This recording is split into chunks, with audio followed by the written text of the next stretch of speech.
আসসালামু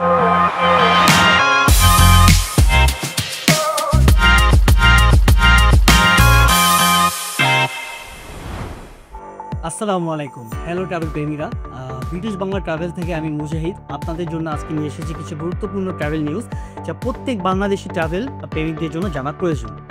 আজকে আমরা এয়ারপোর্ট ইনোগ্রেশনের বিলম্ব থেকে শুরু করে সেন্ট মার্টিনের নতুন নিয়মকানুন থেকে শুরু করে নতুন ভিসা এবং নতুন প্যাকেজ যা আছে সব কিছুর আপডেট নিয়ে আপনাদেরকে কিছু নিউজ দিব।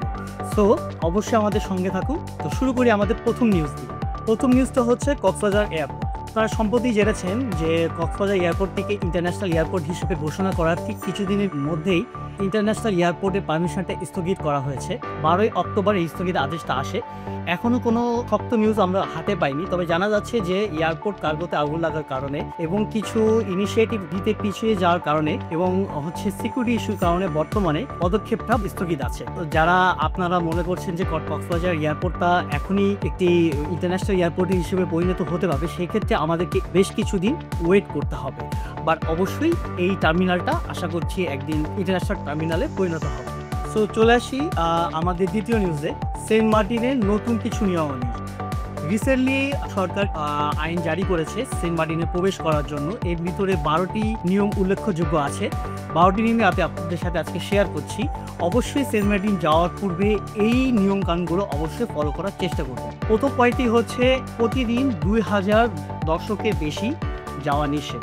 সো এটার মানে হচ্ছে প্রত্যেক দিন আপনি 2000-এর বেশি ভ্রমণকারী যেতে পারবেন না। সো আপনাকে সেন্ট মার্টিনে যেতে হলে অবশ্যই একটি সময় বের করে বেশ কিছুদিন আগে সব ধরনের ক্রাইটেরিয়া ফলো করে আপনাকে ভ্রমণটা প্ল্যান করতে হবে। 2 নম্বর সবথেকে ইম্পর্টেন্ট জিনিস, বাংলাদেশ ট্যুরিজম বোর্ডের আন্ডারে আপনাকে এখন থেকে একটি পাস দিতে হবে। যে লিঙ্কটা আপনি আমাদের ইউটিউব চ্যানেলের নিচে ডিসক্রিপশন প্যানেলে, ওখানে আপনি আমাদের ওয়েবসাইটের ঠিকানাটা পেয়ে যাবেন। ওখানে গেলে আপনারা রেজিস্টার করতে পারবেন। 3 নম্বর হচ্ছে নভেম্বরে শুধু ডেটিভ হবে, কোনো রাতে স্থায়ীভাবে থাকা হবে না। যেটা দাঁড়াচ্ছে সেটা হচ্ছে যে সকালে যে সন্ধ্যার ভিতরে আপনাকে চলে আসতে হবে। কিন্তু এই সিস্টেমটা প্রযোজ্য শুধুমাত্র নভেম্বর মাসের জন্য। ডিসেম্বর জানুয়ারিতে আপনারা রাত্রি যাপন করতে পারেন, বাট সেক্ষেত্রে আপনাদের কিছু নীতিমালা ফলো করতে হবে। সেসব নীতিমালার মধ্যে আছে একটা হচ্ছে বিচে আলো জ্বালানো যাবে না, কোনো ধরনের বারবিকিউ পার্টি করা যাবে না, কোনো ধরনের সাউন্ড পলিউশন করা যাবে না। সবচেয়ে ইম্পর্টেন্ট জিনিস, কোনো প্লাস্টিক ব্যাগ নিয়ে বা প্লাস্টিক বোতল নিয়ে আপনি ট্রাভেল করতে পারবেন না। তো সেক্ষেত্রে আপনার যদি একান্ত পানির প্রয়োজন হয় তাহলে আপনাকে প্লাস্টিক বোতল অ্যাভয়েড করে যাওয়াই আমি পরামর্শ দিব। এছাড়া জানুয়ারি ডিসেম্বর মাসে আপনারা রাত্রি যাপন করতে পারবেন। এর সাথে এখানকার যে ঝাউবনটা আছে সেখানেও ভ্রমণকারীদের যাওয়া নিষেধ রয়েছে। বিভিন্ন ধরনের সামুদ্রিক প্রাণী যেমন কচ্ছপ, প্রবল, কাঁকড়া, এই ধরনের প্রাণীর যেন ক্ষতি না হয়, এই সব দিক দিয়ে আপনাদের সবাইকে সচেতন নাগরিকের মতো আচরণ করতে হবে এবং নিজেকে একটা দায়িত্বশীল নাগরিক হিসেবে প্রাণীর সাথে কোনো ধরনের প্রাণীকে আঘাত করা থেকে বিরত থাকতে হবে। বিচে পলিথিন, কোনো প্লাস্টিক বা মোটরসাইকেল ইউজ করা সম্পূর্ণভাবে নিষিদ্ধ করা হয়েছে। আপনারা যারা হয়তো আগে গিয়েছেন তারা সাইকেল বা মোটরসাইকেলের সার্ভিসটা পেয়েছিলেন, এখন থেকে এই সার্ভিসটা আপনাদের জন্য প্রযোজ্য হবে না। আরেকটা জিনিস সর্বশেষে আমি জানিয়ে দিতে চাই, শুধুমাত্র সেন্ট মার্টিন দ্বীপটি খোলা থাকবে আগামী নভেম্বর, ডিসেম্বর, জানুয়ারি। আমি আবার বলছি, নভেম্বর মাসে আপনি শুধু ডেটিভ করতে পারবেন, আর ডিসেম্বর এবং জানুয়ারিতে শুধু আপনি রাত্রি যাপন করতে পারবেন। ফেব্রুয়ারি থেকে সেন্ট মার্টিনে যাওয়া সরকার থেকে আবার বন্ধ করে দেওয়া হবে। সো আপনার যদি কোনো প্ল্যান থাকে সেন্ট মার্টিন নিয়ে, তাহলে অবশ্যই আগে থেকে সব কিছু রেজিস্ট্রেশনের মাধ্যমে সুষ্ঠুভাবে যাওয়ার চেষ্টা করবেন। সরকার নিরবিচ্ছিন্নভাবে সেন্ট মার্টিনের দায়িত্ব নিয়েছে এটাকে একটা পরিবেশ বান্ধব আইল্যান্ড হিসেবে পরিচালনা করার জন্য, এবং বাংলাদেশের সচেতন নাগরিক হিসেবে আমার আপনার সবার দায়িত্ব পড়ে সরকারের এই মডেলটাকে ফলো করা। সো আমি আপনাদের সবাইকে রিকোয়েস্ট করব এই নিয়মাবলীগুলো আপনারা যেন ফলো করেন এবং এটা মেনে চলার চেষ্টা করবেন। চলে আসি আমাদের নেক্সট সেগমেন্টে।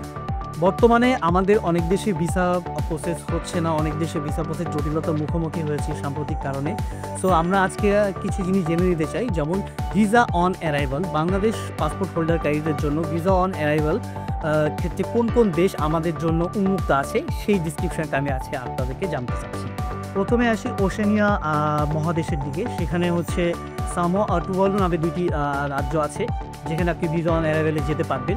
হয়তো আপনারা এখানে অনেকেই এই 2টা দেশের নাম শুনেননি, তবে আপনারা গুগল করে জেনে নিতে পারেন এই সকল দেশে আমাদের ভিসা অন অ্যারাইভাল আছে।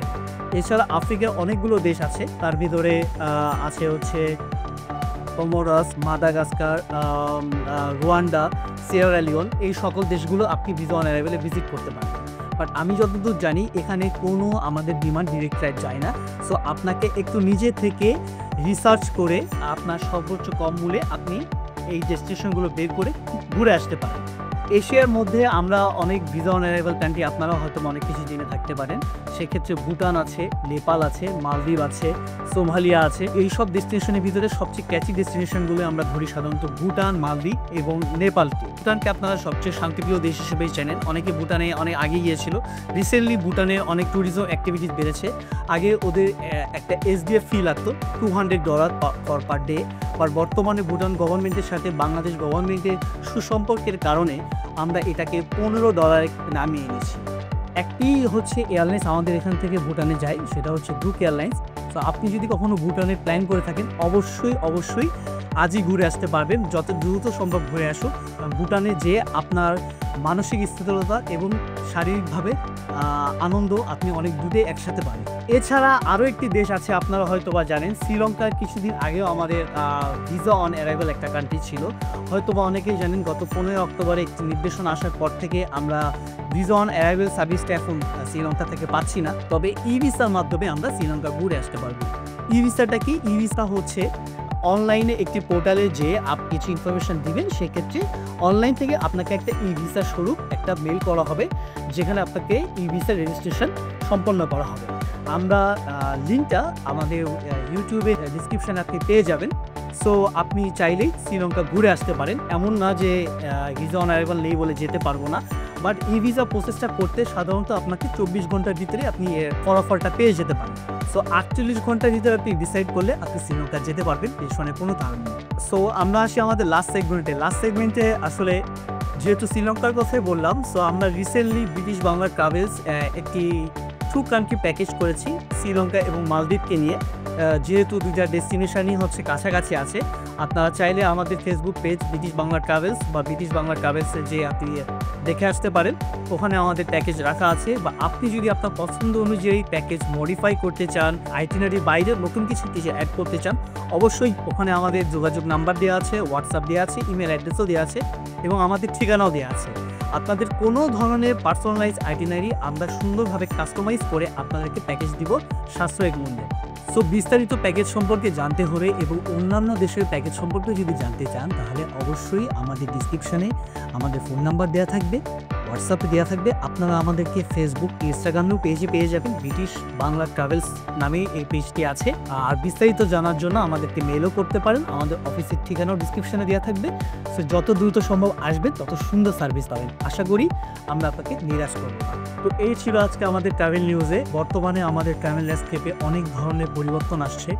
এই পরিবর্তনকে ফলো করার জন্য এবং নিজেকে আপডেট রাখার জন্য অবশ্যই সাবস্ক্রাইব করুন আমাদের ইউটিউব চ্যানেলে এবং আমাদের ফেসবুক পেজে যেও আপনি আমাদের এক্সিস্টেড যে প্যাকেজগুলো আছে সেগুলো ভিজিট করে আসতে পারেন। কোনো ধরনের কোনো ইনকোয়ারি, কোনো ধরনের কোনো প্রশ্ন থাকলে অবশ্যই কমেন্ট বক্সে যে কমেন্ট করবে, আমরা অবশ্যই আপনার প্রশ্নের উত্তর দিব। আজ ছিল এই পর্যন্তই। আমি Mujahid, signing off from British Bangla travels. ধন্যবাদ, আবার আসবো।